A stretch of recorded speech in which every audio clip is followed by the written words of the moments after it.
आज मैं आप लोगों को मेरी आंटी की लग्जरियस होम टूर कराऊंगी। मजाक नहीं करी हो, सच्ची में। तो चलिए चलते हैं। Hello guys and welcome back to my ये चैनल अगेन। दोस्तों, ये मेरे आंटी का घर है, आईके आंटी का घर है, और उन्होंने अपना लग्जरियस घर इतने अच्छे से डेकोर करके रखा है ना कि हर कोई यहाँ आके फ़ोटो खिंचवाना चाहता है। तो इसी तरह हम भी गए, आंटी ने हमें इनवाइट किया था तो हम भी गए यहाँ पर, क्योंकि हम बेशर्म की तरह बिना इनवाइट के नहीं जाते हैं। आप लोग जाते होंगे, हम नहीं जाते हैं। तो ये देखिए, बहुत सारे लोग आए थे और यहाँ पे फ़ोटो खिंचवा रहे थे। तो उसी तरह हम भी फ़ोटो खिंचवा रहे थे, क्योंकि आंटी ने ही हमें बोला था कि फ़ोटो खींचना है। तो इसलिए ये देखिए ना, इतना अच्छा, इतना एक्सपेंसिव ये काउच और ये light, table, everything, oh my God. But पता नहीं आंटी ने यहाँ पर क्यों हर एक चीज़ों में प्राइस टैग लगाया था। शायद उन्हें बेचना होगा ये सामान, इसलिए उन्होंने ये प्राइस टैग लगाया था। और कप में भी प्राइस टैग, स्पून में भी, सब में पता नहीं क्यों। मतलब वो दिखाना चाहती है ना अपने लोगों को कि कितना एक्सपेंसिव सामान मेरे घर में है। तो शायद वो इसलिए ये सारे प्राइस टैग के साथ अपना घर डेकोर कर रही है।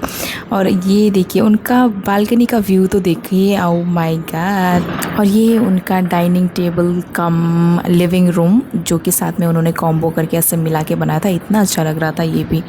वाह, हम पहली बार आए थे ना, तो हर एक चीज़ इतना अच्छा लग रहा था। वाह, मेरे आंटी जो है वो तो यहीं पर रहते हैं। यार कितना रिच है मेरी आंटी, ओ माय गॉड। आई के aunty, I love you so much. और ये मेरे आंटी का जो है बेटे का ना गेमिंग सेटअप है, उसका गेमिंग रूम है।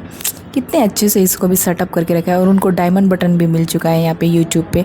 और यहाँ पर मेरी दीदी, क्योंकि आंटी ने हमें कुछ खाने के लिए बोला नहीं, तो मेरी दीदी ने ही यहाँ पे ख़याली पुलाव बनाया। उसके बाद में मेरे भैया को दिया, और भैया ने भी ख़याली पुलाव अच्छे से, क्योंकि स्वाद नहीं था तो अच्छे से नहीं खाया उन्होंने। और वो फिर सोच रही थी कि दूसरा चीज़ बना दूँ, पर वो ढूंढ रही थी और मिल ही नहीं रहा था।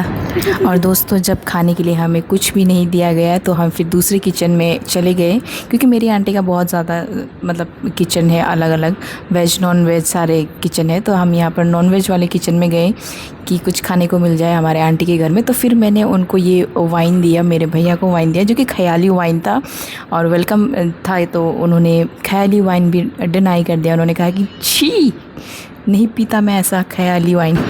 उसके बाद दीदी और मैं, इतना ज़ोर से भूख लग गया था ना अब हमें, तो इसलिए हम लोग दोनों खाने के तलाश में थे कि कुछ तो मिल जाए हमारे आई के आंटी के घर पे। बट फ्रिज तो इतना फुल था, बट सारे फुल वाले सामान ख़याली ही थे। तो मैं तो बिल्कुल हार नहीं मानी थी कि कुछ तो मिल जाए भाई खाने के लिए। पर इतना लग्जरियस किचन में दोस्तों कुछ भी नहीं था खाने के लिए। फिर हमने सोचा कि खाने के लिए कुछ नहीं मिला तो चलो रेस्टोरेंट में ख़रीद के ही खा लेते। तो हम जब गए और यहाँ पर जब हमने रेस्टोरेंट का जो है ये आउटडोर व्यू देखा, तो सारा भूख ही मिट गया था दोस्तों, बिल्कुल भूख मिट गया था। और जब हमने खाने के लिए जो लाइन देखा ना, वो देख के तो और भी ज़्यादा भूख मिट गया था। 4 साल के लिए भूख मिट गया था।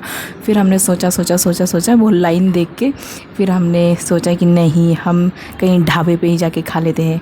फिर हम उठकर बिना बिल पे किए ही हम लोग निकल गए थे यहाँ से। क्या खाया है हमने देख देख कर। और लास्ट में हम लोग गए ये आई के आंटी के जो है फ्लावर गार्डन में विज़िट करने के लिए। सोचा था कि 2-4 जो है फ्लावर तो हथिया लूँगी, बट दोस्तों ये फ्लावर इतने महंगे थे ना आई के आंटी के घर पे कि मैं हथिया ही नहीं पाई। यही दुख रहेगा मुझे ज़िंदगी भर कि आई के आंटी के घर आके मैं फ़्लावर नहीं हथिया पाई। बहुत ज़्यादा ट्रॉमा लग गया मुझे यहाँ पर जाके। तो आप लोगों को ये आई के आंटी का घर देख के कैसा लगा, प्लीज़ कमेंट में ज़रूर बताइए। और ये आई के आंटी मेरी खुद की अपनी आंटी है। आप लोग ऐसा मत समझना कि ये कोई ब्रांड है या ऐसा कुछ नहीं। ये मेरी खुद की आंटी का घर है जो मैं आप लोगों को दिखा रही हूँ। आप लोग भी बहुत भाग्यवान हो जो मेरे आंटी का घर देख पाए मेरे व्लॉग के द्वारा। तो व्लॉग को लास्ट तक देखने के लिए बहुत बहुत धन्यवाद। अभी हम लोग निकल के हमारे मामा के घर जा रहे थे। बाय, मिलते हैं नेक्स्ट व्लॉग में हमारे मामा के घर में। कैसा लगा कमेंट में ज़रूर बताना, ठीक है, बाय।